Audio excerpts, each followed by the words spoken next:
Welcome back to the movie recap. Today I'm gonna show you a 2018 Spanish mystery drama film called Mirage. Spoilers ahead. Sit back, relax, and enjoy the video. The movie begins with an old television flashing a report on the arrival of an electrical storm visible in the night sky.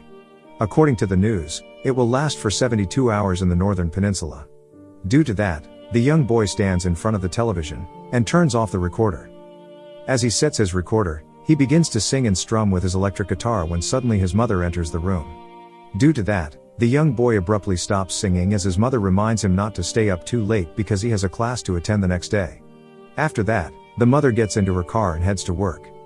Suddenly, the young boy hears a loud fight noise from his neighbor's house minutes after the mother departs. So, he peeks through the window of his room to see what's going on. Afterward, he decides to walk over to his next door neighbor's yard when he suddenly gets startled by the constant barking of a dog. Once inside, he eventually comes toward the lady, lying on the ground with blood on her clothes. Due to that, he tries to rouse her by calling her name, but a loud stomping foot on the stairs causes him to move backward fearfully. Feared, the young boy swiftly runs after seeing the man in a white sleeveless undershirt with a knife in his hand. In the blink of an eye, the kid is unexpectedly hit by a minivan. When the van driver shakingly calls for assistance, others flock to the scene. Suddenly, another kid arrives, calls out the boy's name, and then bats an eye on the knife-wielding man. The man drops his knife and falls to the ground, surrounded by onlookers, as he watches the incident unfold.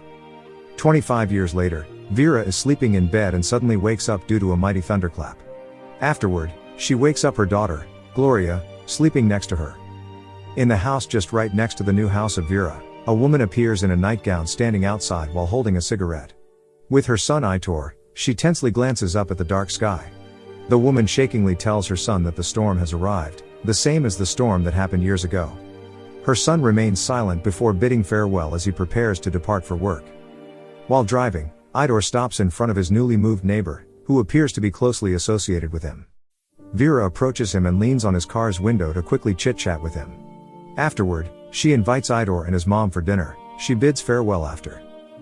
Meanwhile, the flat-screen television in a hospital room displays the same news about an electrical storm in a different time frame.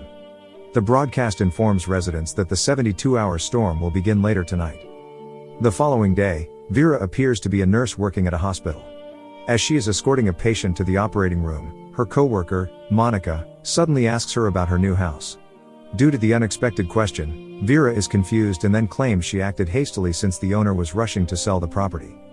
While in the operation room, the surgeon asks Vera about her decision to leave medicine. So, she says she didn't want to go halfway since she had Gloria. She then claims that the surgeon is fortunate that she quits, else, she would be the best neurosurgeon in the hospital. After a while, Vera walks into their room and sees her husband, David. Due to that, Vera eventually astounds David, making him get taken aback by her unannounced appearance. Afterward, they suddenly enter another room through a cabinet door. Once inside, Vera and David eventually discover antique items. In that room, there are old recorded cassettes, a television, and a camera of the young boy. After that, the family begins to watch old recorded tapes that Vera and David discovered. As they watch, they observe the young boy singing while playing his guitar. However, when they finish watching all the recordings, the old television suddenly switches on and displays an old news broadcast, even when no recorded tape is playing. Later that evening, their neighbor Aitor and his mother join them for dinner. While they are having a good time, Aitor suddenly starts telling a story about Nico, his best friend, whom Vera and David see in the videos. His mother becomes irritated when he brings up the past. As he continues to speak, his mother abruptly interrupts him, and the dinner table falls quiet. After dinner, Gloria gets frightened by the sudden thunderstorm. So, Vera puts her to sleep while telling her a story and placing an old music box next to her night lamp. Eventually, Vera heads to her room to find David browsing on his computer about Nico's neighbor, who confesses to planning to bury his wife in a slaughterhouse. Vera is attempting to alter the subject. She then discovers a pack of matches in her husband's pants. She calmly confronts him and he begins to utterly explain. After that, he throws away the matches in the window and kisses his wife. The same night, a loud television noise in the old room wakes Vera up in the middle of her sleep. When she goes to inspect it, Nico from 25 years ago appears on the old television screen. They converse in a perplexing manner. Vera warns him not to go outside because a minivan will hit him. Vera shows him proof and tells him something will happen at his school tomorrow, and he needs to stay at home tonight to find out if what she says is real. The next morning, Vera confusingly wakes up in a hospital bed. Her subordinates summon her to the operating room. As she walks in, she notices the man she brought into the operating room a few days ago. Her co-workers address her as their doctor, and despite knowing she quit medicine, she is expected to operate on the man. She assumes it's a practical joke, so she ambiguously exits the operation room right away. After that, she drives to her daughter's elementary school only to find out she's not there. No one recognizes her and there's no such student under Gloria's name. Later on, she barges into David's office to explain what is going on, but her husband doesn't know her either. On the same day 25 years ago, Nico discovers that something happens to his school the same as Vera's narrative. Students are sent home because classes are suspended. At present, Vera is currently going to the police station as her last resort. She's crying and telling the inspector how perplexing everything is for her. Vera then describes the events leading up to the chaos. Upon investigation, the inspector tells her that her daughter Gloria is non-existent and she is not married nor associated with her husband David Ortiz. She also talks about something that appears to be unreal, where she sees a young boy named Nico from 25 years ago on an old television. After that, she has no recollection of anything. The next day, Vera visits her doctor at the hospital. The doctor informs her that her brain's in a good state.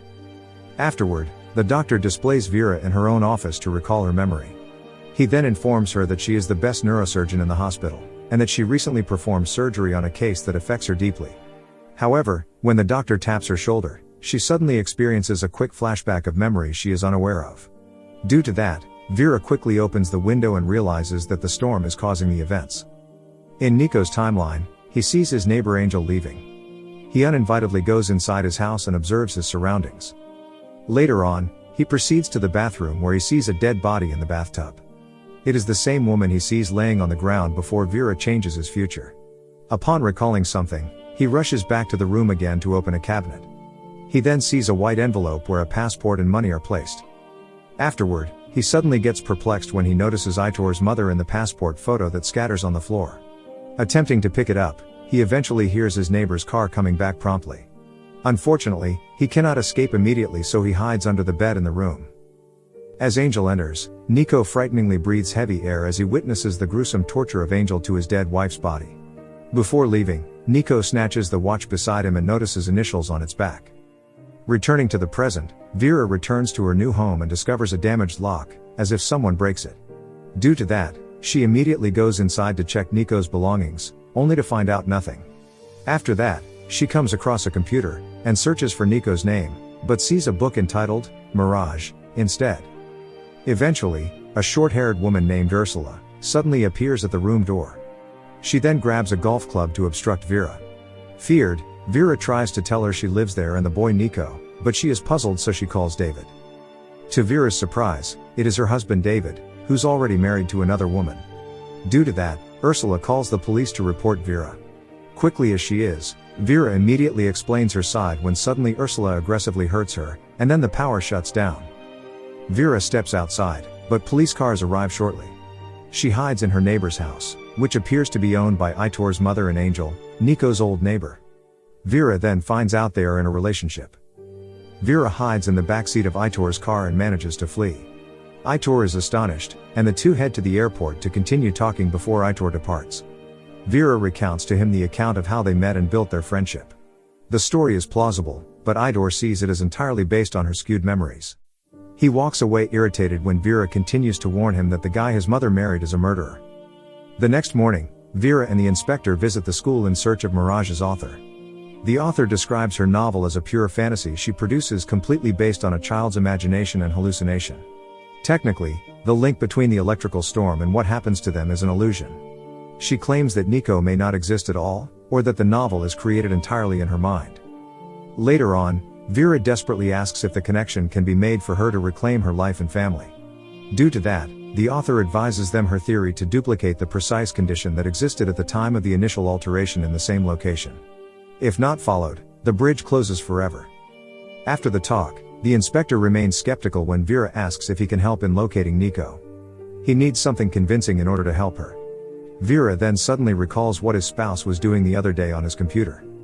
Later that night, she takes the inspector to the abandoned slaughterhouse and begins an investigation there. A briefcase with a decaying skeleton is discovered during digging.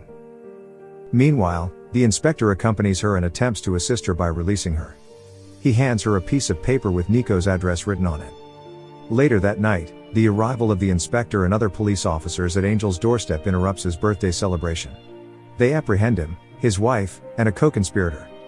As Ursula sees her neighbor's arrest, she immediately contacts David, who appears in a hotel room, watching the news about it. At the same time, Vera walks into the same hotel David is in because the inspector gave her that location. Vera slams a heavy hammering knock into David's room. Monica, Vera's co-worker, opens the door and Vera barges inside in a desperate attempt to see Nico. She unexpectedly discovers her husband having an affair, but she has no authority to intervene because she is living in a different reality. In exchange for her silence, David assists her in locating Nico by supplying her with confidential information about him as he is their bank customer. On the same night, the inspector is interrogating the suspects in the 25-year-old murder case.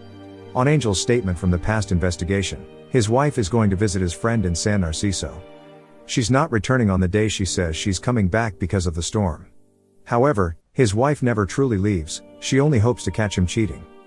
As expected, her husband is cheating on her with Ido's mother. She grabs a knife, but misses hitting them. Instead, she is accidentally stabbed, and falls to death on the staircase. During interrogation, the inspector displays a photograph of the watch Nico discovers under his neighbor's bed. The inspector checks the watch of Ido's mother, which bears the same initials with the one on the photograph.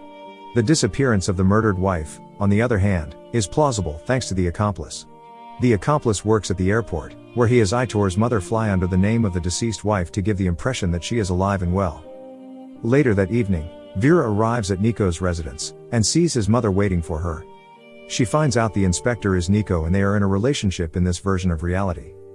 On the other hand, the suspects learn who the inspector is as well. After that, the inspector goes straight home and sees the befuddled look on Vera's face.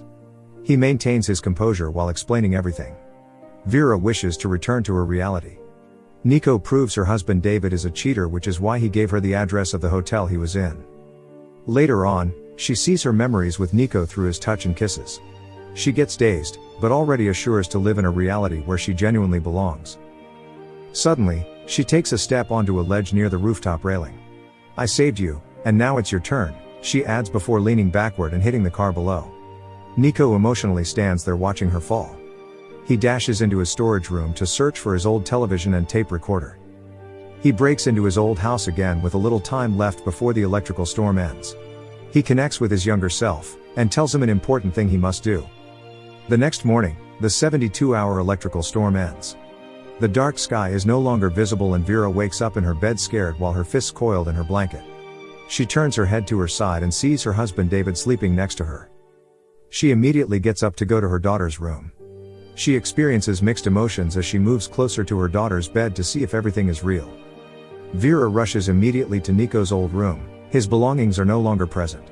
She is startled by her husband's presence, and begins to wrap her arms around him. She tells him she had a nightmare and the husband is not surprised at all. She wonders aloud as to where the old television and tape recorder are kept, but David has no idea. Concurrently, she remembers the matchbox he threw a few days ago, and she immediately goes to the garden to find it. She locates it and recalls that it resembles the one she saw in the hotel. She realizes her husband is cheating in this reality at that point. She is stunned to discover Aitor's mother happily free with Angel. Nico complies with Vera's wishes for her world to repeat itself again.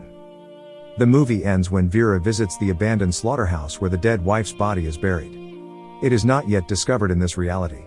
When night falls, the cops arrive on the scene. Vera anticipates Nico's arrival, which he does. He doesn't recognize her when she walks directly in front of him. She says he recognizes her, but can't seem to recall who she is yet. And then they both begin to smile. Thank you for watching. Subscribe for more videos like this to help the channel out. Have a nice day.